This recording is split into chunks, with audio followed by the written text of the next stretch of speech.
This episode of the podcast is sponsored by David Shapiro, Remax Around Atlanta Realty. David Shapiro, Remax Around Atlanta Realty, your best realtor in the Atlanta game. He knows Uptown, he knows East Town, he knows West Town, he knows all around the town. He'll show up early, he'll show up often. His David Shapiro, Remax Around Atlanta, his number's right here next to my face. Cash, who the hell we have on tonight? They're from Nashville. Aaron, Dominic, and Andrew. They're going to rock your face off when you see them live. They're going to the Midwest. Check it out. Hey, let's roll the motherfucking tape.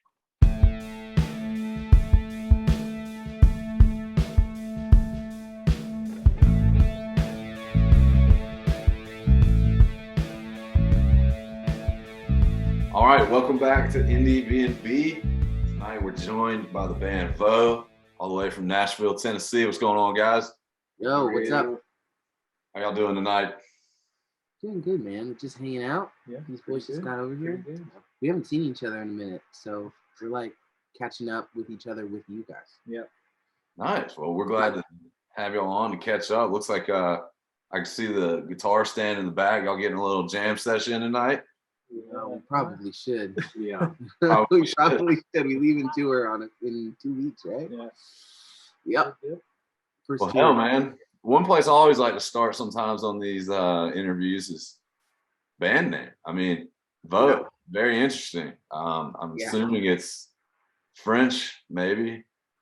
Y'all tell me about it. How about that?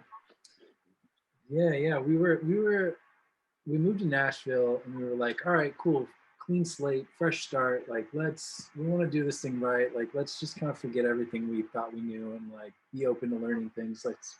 And so changing the name was sort of part of that. And we were throwing around a bunch of ideas. And then somebody like funnily, like it was like a joke, like suggested the name of a previous member of ours. His last name was Harvo. And we were like, oh, haha, all had a like big laugh about it. And then it was like, well, but like Veaux, like, I don't know. That's like really cool. Like it's got this symmetry to it. Like it's going to look great on a t-shirt. It's got a great ring in the ear.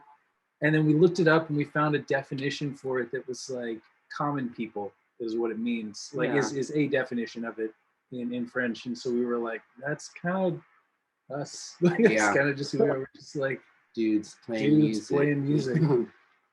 Yeah, so we gave ourselves a timeline. We were like, hey, let's just give it like 2 weeks, and we couldn't think of anything that wasn't, it's typical band story. Like we couldn't think of anything that wasn't just completely humiliating. And then it looked. My wife is a graphic designer, and she was being real gracious and designing like all these T-shirts based on the band names we were coming up with, and that one honestly just looked the best on a T-shirt. Hey, sometimes that's all it takes, and if you got the music to back it up, it doesn't matter. Every band is just overglorified T-shirt salesmen. That's right.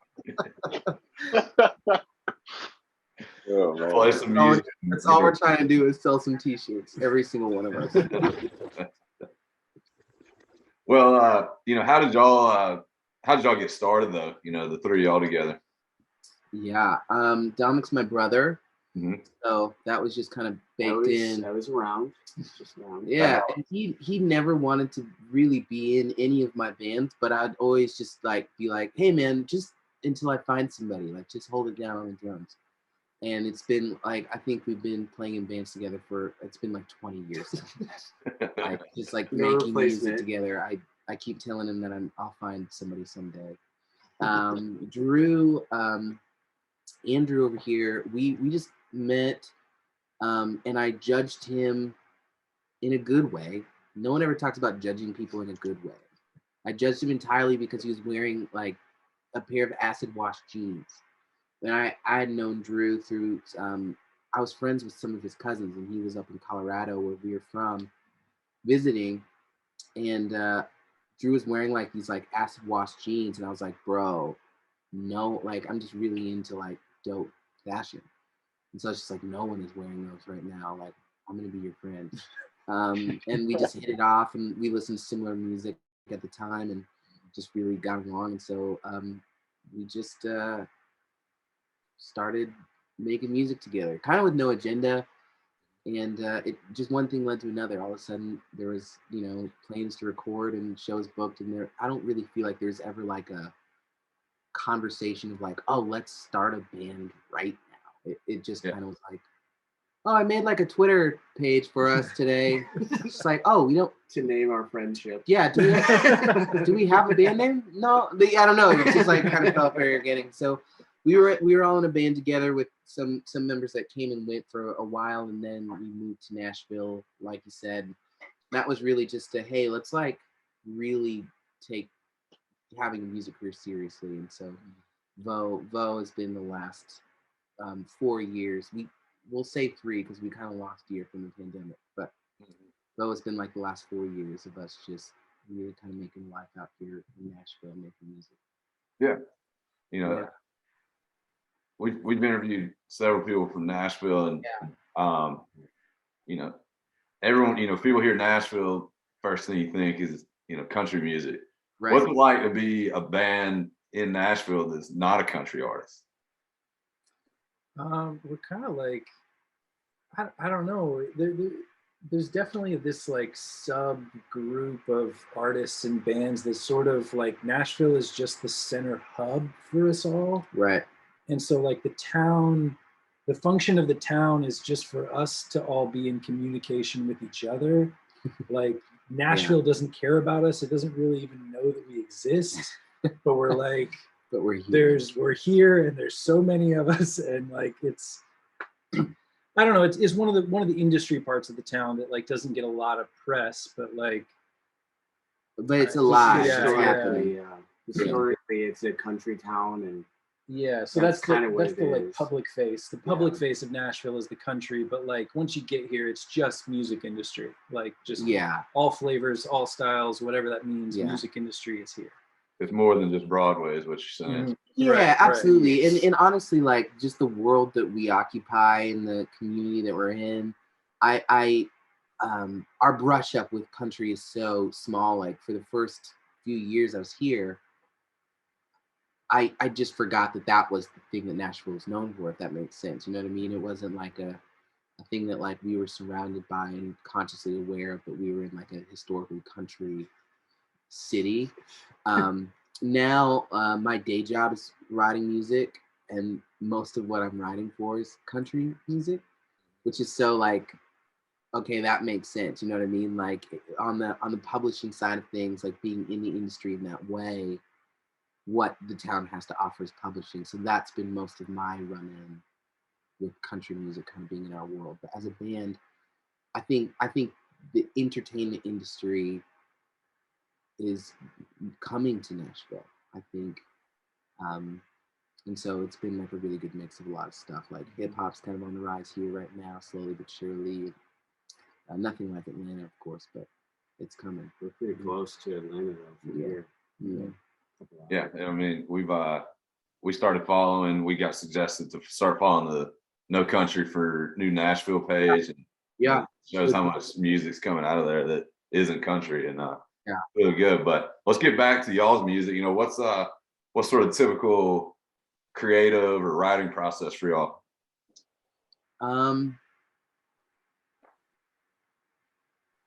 I usually will. I have a habit every day. We're currently in my studio at my workstation right now. I come downstairs every day and make just like 8-bar loops.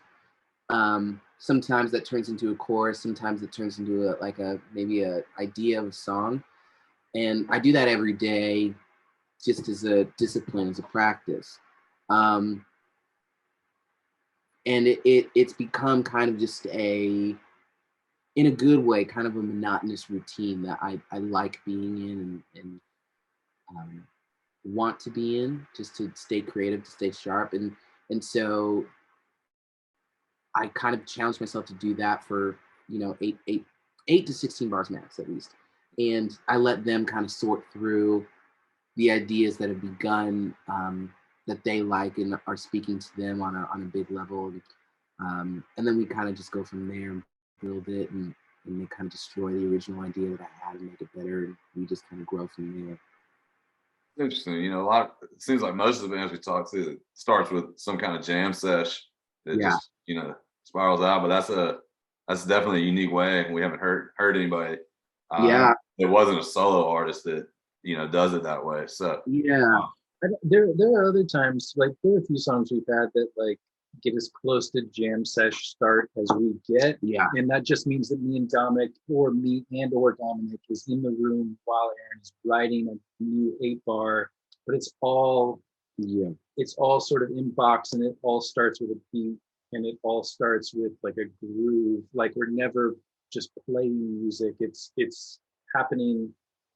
I don't know, it's happening here at the console, and then we're all like throwing in ideas. Like if it doesn't just start with Aaron, like and I think my fear is when it comes to, like, I think bands get together and jam, and I think my interest in music and in writing is to try different sounds and different ideas, and so I'm inspired by like a sound on one of the synthesizers, or even like a guitar thing, or I mean, most of our new record is started with like, I mess around with the bass a lot, and like I have like a bass hook or something like that, and like just like a drum beat. My fear is like when it's born out of jamming is that like every song on the record will sound the same. Like I feel like my instincts when I just like pick up the guitar and play are just gonna be like in a very small window of vibe. You know what I mean? Like same, like like I just don't know how to like coax a new brave thing out of me. Like whereas like if I'm on a synth, I'll literally just sit there and mess with knobs and like search for a sound to be like, oh, that's cool. And I'll like play a lick that I just would have never arrived at, or you know what I mean? So I think that's where the inspiration comes from me. Even sometimes from there, I try to pay attention to what these guys do in like a sound check. Like Dominic will have a drum groove or something that he plays in every sound check. And I'll be like, we should just use that. Obviously you enjoy playing that way. So I'll kind of like sit down and like kind of think of like, oh, Dominic would love playing this groove for 4 minutes, you know what I mean? Or Drew's been playing this riff in a thing for the last like however long. Like, and so it kind of in that way is born out of jamming. Like I'm kind of subconsciously collecting like, oh, the habits of my band members that I know like will, you know, kind of tap into something that they naturally do.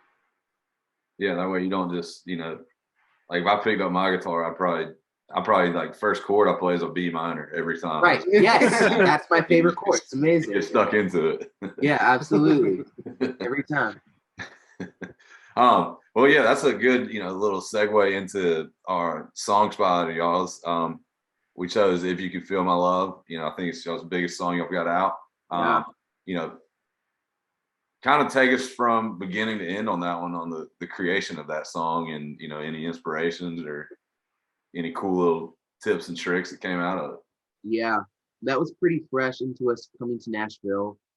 And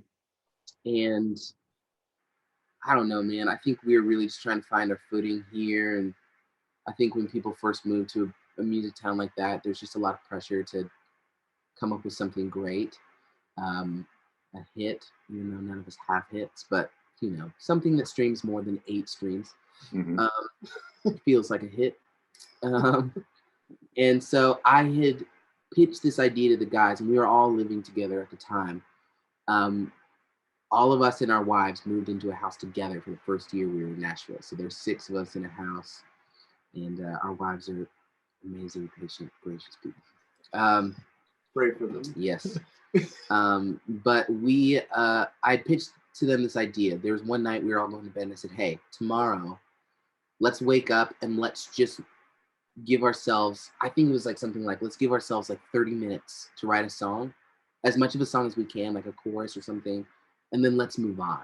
And let's do that like as many times as we can in like a 9 to 5 work day. Let's just be on the grind all day, coming up with the most solid ideas we know how to come up with. And I am getting ready to meet them downstairs for that session. And I was in the shower and I had that idea, like, if you could feel my love, you never let go. Like I had the chorus like kind of in my head. So I come downstairs, I'm like, oh, I have an idea to kind of get started. And I kind of played that whole chorus. Like it came to me, and I'm like, let's just like spend 30 minutes on this. And Dominic was like, no, let's just work on this all day. And I'm like, no, like let's just give it the 30 minutes and let's move on. He's just like, no, like I'm gonna quit the band right now if this is not the only thing that we do today. Like, don't care about what the plan was. We're just gonna work on this song today. And I was super frustrated with them. But yeah, that song just came really fast, and like I don't really think we even thought anything of it. And I think it was even a song that we had put out with no marketing. We didn't do any video for it. I think the cover art of it was like a stock photo we found. Like literally just like made the song. We co-produced it with a buddy of ours and put it up, and it just like people were into it. Yeah, it was the most organic, frustrating process that every band hates hearing the story from another band that way, but it's been our most successful song and probably honestly our least amount of effort put into a song. But it actually has so much love and meaning. I don't want to like make it devoid of meaning. It means a lot to us, like the content of it, and it's our favorite to play live. It's a really emotional, beautiful song. That's why these guys are both very introverted people, and so I was really inspired by them, and their relationships with their wives were pretty new, and it was just kind of like this I don't know, fictional, non-fictional perspective of just like, oh man, like both of these guys are just such like deep thinkers and feelers that I think a lot of times if that idea with their wives and their relationships, if people could feel the love that they had, they wouldn't question it so much, but they're so quiet. Both of them, that people are like, oh, like, what are you thinking? What are you feeling? And like, you know what I mean? And so it was really just like, oh man, like my band member, like that's just a really interesting perspective. You know what I mean? Like, I'm closest to them out of anyone in the world, obviously besides my wife and my son, but I was just really inspired just by that idea. Yeah, so that's why we love doing this song spotlight. You get, things you never learn about the song without asking. But you mentioned that song being great live, so I'm gonna kick this over to Grant to talk a little bit about the live show. Yeah, guys. I mean, I guess whenever we have not had the pleasure over here in Atlanta yet, and I say yet because we're waiting for a text or a call. Hey, we're coming down and we're playing at this place. You better believe we'll be there. Yeah. But we're coming. all right. Hey, what's something that somebody if you're going to walk up to somebody and say, hey, yeah, I'm in a band, they're like, oh, cool. Like, what do you guys like live? Like, what is that picture that you'd ideally want? And how do you love to see connect with the audience and be in the live show? Yeah. I think our live show is the moneymaker. I'm sure there are a lot of bands that are like that. But I think it's just a real great representation of who we are as people, individually and collectively. Like I think it's fun. I think it's relaxed. I think it's energetic. I think it's the gambit of emotions that every band wants in their live show. But it's easy.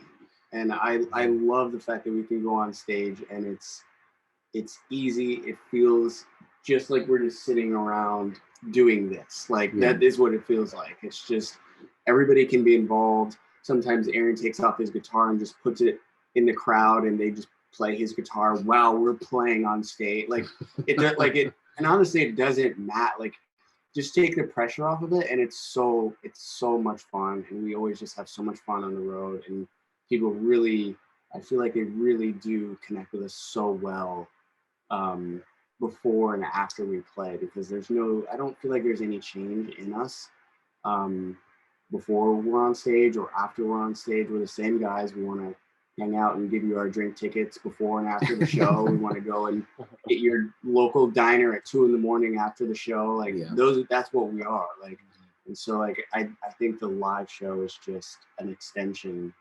of us going to your local diner at 1 a.m. I like it. Yeah, and I think it's probably a bit of a surprise to people. Like, it's a lot more rock and roll than we come across on a record. You know what I mean? Like, I think our stuff is really in the more pop R&B lane, and there's some like indie rock kind of vibes in there. But like we were all, you know, kids that grew up listening to like Under Oath. You know what I mean? And that's our point of reference for sure. I mean, we were like the kids that were friends, you know, like they were putting on like hardcore shows in the basement kind of thing. And so like I think probably the most shocking thing to people is like we hit really hard. You know what I mean? Like we're not trying to be like that cool low-key pop act when we're hitting a stage. You know what I mean? Like we were that band that was either being booked with like an acoustic act on one end of us and then like the most hardcore death metal act on the other side of us. You know what I mean? And so like our thing was just like, all right, like we just got to give them the most fun show we can possibly give them right now. And so I think that's probably the most surprising thing to most people. That's interesting. Under Oath, man. Based on what I heard earlier, and you telling me that you guys are inspired by your live performances, inspired by Under Oath, that as my I would just say it's really big. We just try to go really big, and I think the guitars are big. Like we just love playing hard. So it's not like we're screaming like Under Oath, but I think our point of reference when it comes to like stage presence is we just want the gestures to be big. And I'm standing on his drum kit, and Drew's almost hitting me in the face with his like headstock. Like it is a really passionate show. You know what I mean? Like we just kind of come from that world of letting you watch the show. Yeah, I like it. You know, it's funny. We talked about like it's just unexpected. Tash and I went to visit one of the people we've interviewed before, Caroline Kingsbury, and so she was playing it like as a Wednesday show at the Masquerade. So I'm sure you guys, that's a pretty metal venue that we have here in Atlanta. And I was like, but I've seen other shows there, so I was like, oh, whatever. Yeah. And like we walk in, and this band we just interviewed, Fury and Few, opened up, and I go, Tash, I think we're at a metal show. He goes, no, we're not. I go, yeah, we are, dude. Just wait. And Caroline's this like synth pop lady, like 80s, like you could plop her in the middle of the 80s, and she'd be right there opening up her Depeche Mode, and like she sang her songs, and like everyone in the crowd like really got into it. It was a good change up. So I think I'm excited now just to be like, hey, we go big. Like that's I think that the big a huge thing for me. Like I mean, my first concert was Hell Yeah.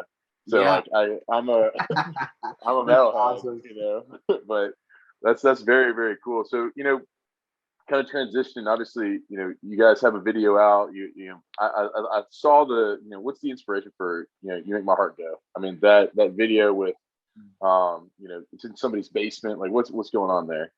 Yeah, it's actually in like a paint factory, like a working active paint factory that this family owns in Nashville.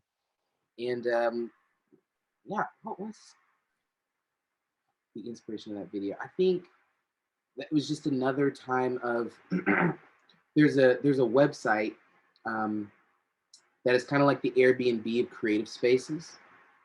And we just look through it every once in a while, and they had that paint factory on there. And we were like, dope, we should just go film a video. We should do these scenes. And we have a buddy, his name's Sean Hagwell, and he's done most of our video work throughout our career in other bands and now in this band, of course. And we just kind of grabbed him in an afternoon and took a camera and just made that video. And I think it cost us like maybe $100 to make all in. Yeah, the lights were already programmed from our live show, but like nobody had ever seen that before. So we're like, let's put it in a video. We actually picked the worst day of the year to do it. It was like a plus 100 day. And I mean, this is like 100-year-old building. There's no AC. It's in a part of the factory that nobody uses anymore. It's got no windows. And so like, they made us sign a waiver as well because the ground was dirt.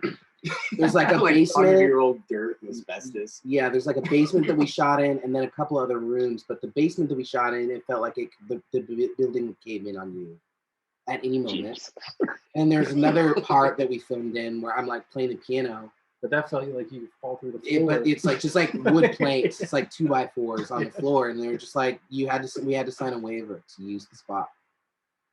All right, some danger in the music video business. I like it.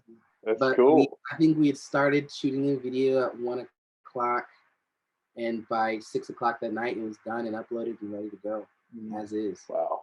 Yeah. That's like, the turnaround time on, some of these videos we talk with, like people like, yeah, it took us like 3 days to do it, or it took us 2 hours. That's like just such a cool part of, if it's not a huge production and, we don't have millions of, record people and producers and they all involved, like something creative can be made in such a small amount of time. Like similar to, y'all was talking about that song earlier, like, I think that's something, really cool that when there's not a lot of hands in it, I think that like, you lose that as as the band gets bigger. But, when you're in this state now, it's like, we can create cool stuff quickly and like at a rapid pace. And it's awesome, And I think bands forget that that's probably better.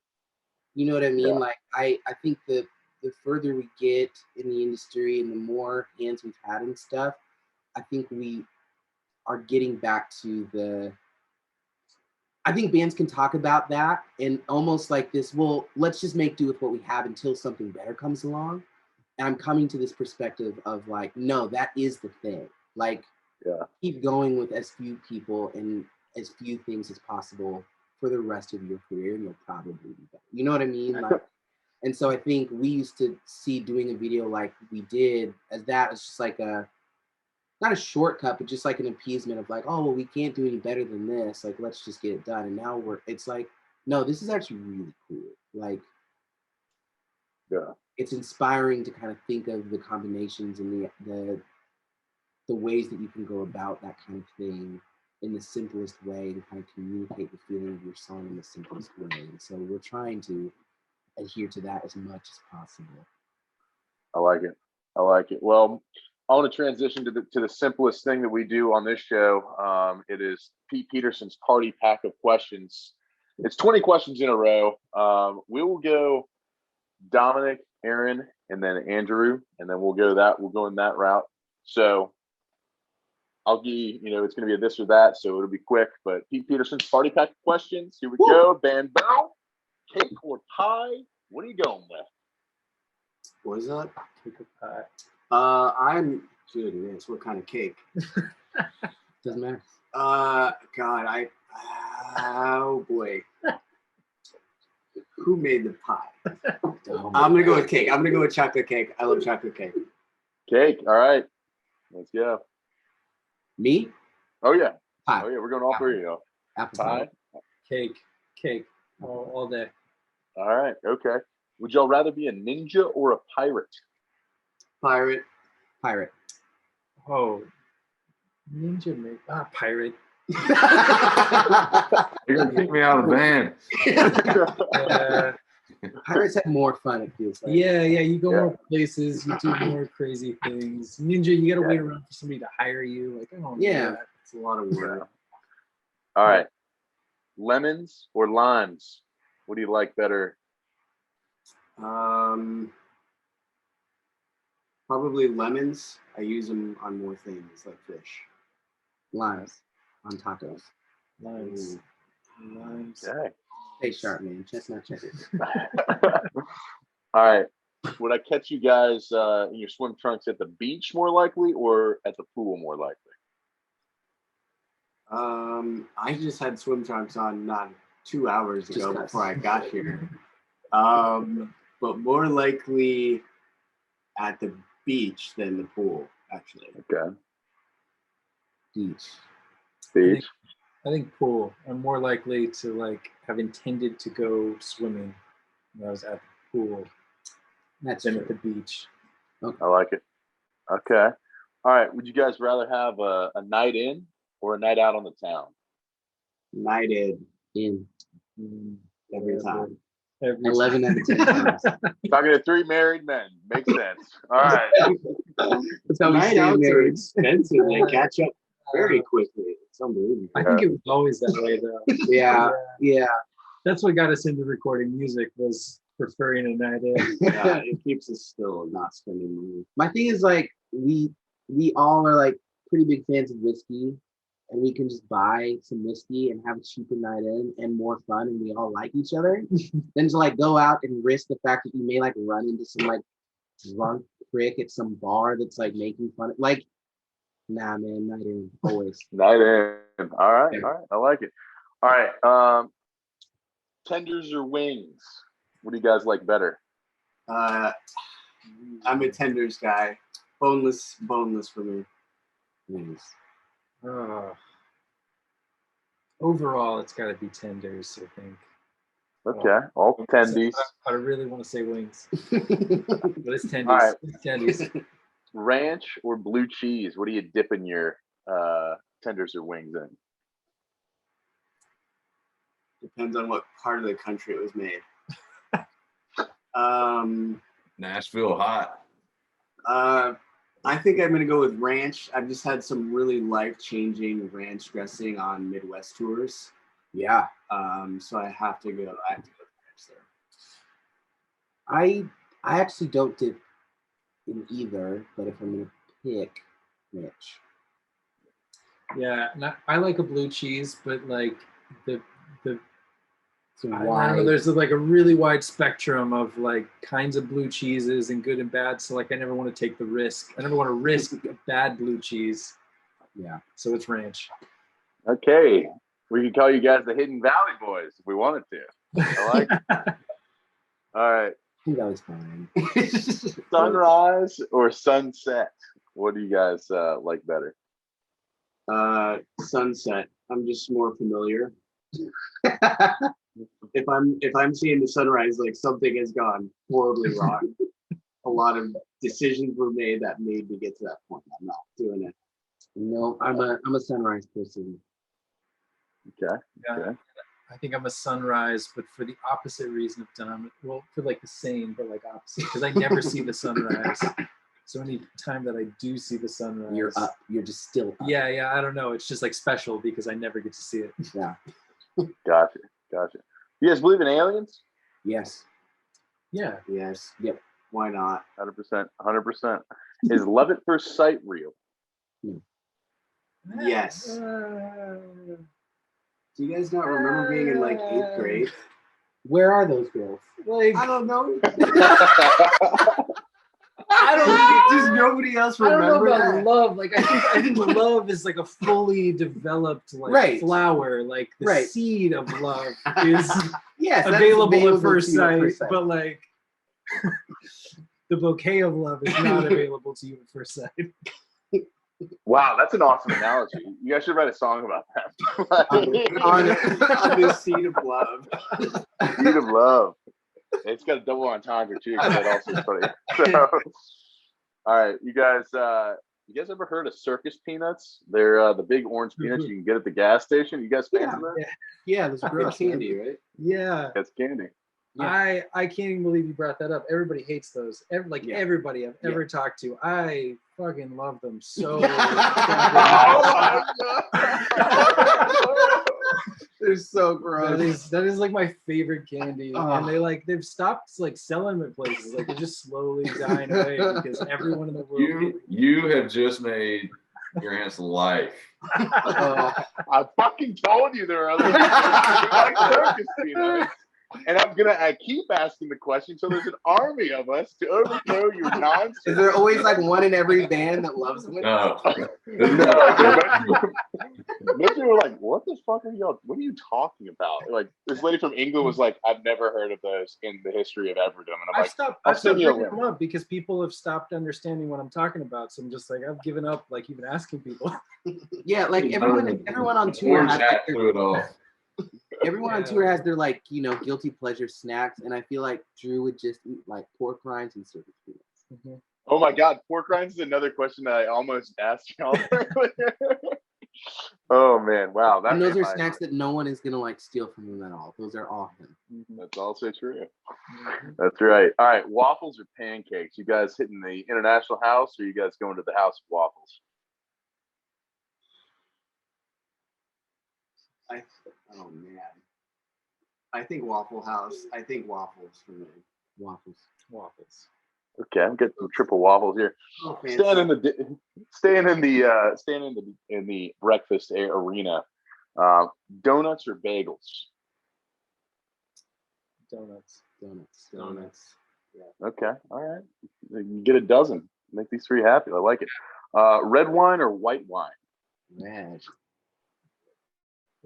Who's drinking white wine? I don't know. I don't. So many people, so many more people that drink red wine. I don't get it. I don't get it. I'm starting to understand that wine is like a time and place thing. Like I was like very anti. I thought like rosé was just like white girl stuff. And this summer in Nashville, of course, we're in the South. It's really hot, and my wife had brought rosé to a picnic. It was like 102 degrees out, and it made me understand. It made me understand rosé because I was like, I can't drink a beer right now. Like I'm gonna feel terrible and hot. Can't like drink some like hard alcohol. Like rosé was like the perfect refreshing, and I can also like kind of get drunk off my ass. And so I was just having this conversation about red or white last night with the guy that mixes our songs, and he hates white wine, but he said he had it recently with some salmon, and it blew his mind. Probably with the lemon on it. Because you're supposed to have white wine with seafood. Yeah, you pair it with a nice seafood. I like that. I like that. All right, queso or guac? Let's head south of the border. What are we going with there? Queso or guac? Queso for me. Guac. Guac. Guac. Okay. Yeah. I have queso more frequently, I think, than guac. Yeah. I like it. Coffee or tea? Tea. I hate coffee with everything. Coffee. It smells like dirt water to me. I just can't. I can't do it. I tried so hard. I can't get past the smell. It's not good for me. I'm pretty split. It's coffee in the morning, tea in the afternoon, every day. I wish. No. Yeah. I like it. Okay. Cats or dogs? Cats for me. Dogs. Cats, I guess. Yeah. Okay. Salad or soup? Soup. I don't know if those. I get that they go together sort of on a menu, but like I don't know, like a soup can be a real meal. The salad is like I don't know. Salad's like a pretend meal. Like you got for a salad to be a full meal, you have to have like a huge bowl full of salad. Like there's not a lot there. Yeah. So soup. It's got to be soup. I'll say soup. I think I eat like a salad and a half a year, so I gotta go with soup. The only salad I get like on top of a burger, maybe. Take it right. All right. When you guys walk into a party, each of you guys, and your jam comes on, are you more likely to bust out the worm or the robot? More likely to leave.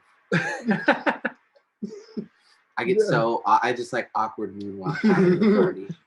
Okay. So yeah, moonwalk. Worm or robot? Robot. Yeah, probably the robot as well, because I can only do the worm backwards. Okay. I don't want to back into anybody. If I just learned it wrong or something, but I can only go backwards from what everybody else goes like feet to head. I go head to feet. I can't do the worm now. It's painful now. I can't do it in my 30s. Like I do it one time and knock the air out of myself, put a rib out of place. It's like it's not a joke. No, not for the faint heart. I like it. All right. Final question of Pete Peterson's party pack of questions. I'll get one from each of you guys here. Who is a band that we might not know that we ought to check out? One from each. Let's hit it.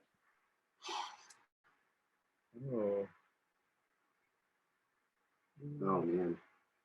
But you don't know. Who we might not know. I don't know if we know them. I don't know. Yeah. Oh man, that's still together. I'm like thinking of all these like legendary bands that are not to get like local legends. Wow. This shouldn't be a hard question now. This is literally like the only kind of people we hang out with. It's one I just can't remember the name of the band. That's unfortunate for I them know, right now yeah. in this moment. All right, just give me one collectively. There we go. We'll get one collectively. Probably like something like Everyday Signing or something. Nah, they're not. Yeah, I mean, a band that's still together. I mean, we're about to play at the Glass Age. They're dope. Glass Age. The Glass Age. We're about to play a couple of shows with them. Jeremy Spring used to be in this band called Abandoned Kansas that is like the only reason that I tour, play music, and what I do is I learned everything from them. I just stole everything from them growing up, and so we're buds now. The other one is like Charlotte Sands. Charlotte Sands. Charlotte Sands. She's a local artist here. She's fantastic. No longer local. I mean, she's putting out. She's on tour with Youngblood, like this month, and she's doing big things. Yeah. So she's on the up and up. But we played like some shows with her. Yeah, it was all just. It's just a song coming out the end of the month of Taking Back Sunday in the Main. Like she's killing it. Yeah, man, amazing. Awesome. Well, we'll have to check out the Glass Age, Abandoned Kansas, and Charlotte Sands. Yeah. Very cool. Well, Tash, I'm going to toss it back to you. These guys conquered Pete Peterson's party pack of questions. We'll wrap this thing up in a little bow here. On the top and our conquerors now. But Dominic, Aaron, Andrew, it's been a pleasure having you all on. To all the listeners, go check them out. Basically anywhere the music can be found. Y'all going on a Midwestern tour, Tulsa, Wichita, and Joplin in February, is that right? Yep. Anyone that's listening, if you're new there, go get a ticket, go see these guys. Apparently they're going to rock your faces and melt them off. Yes. But it's been a pleasure having y'all on, and hopefully we can see y'all live soon. Guys, thanks for having me so much. Appreciate you. Y'all take care. Take care. Peace, guys.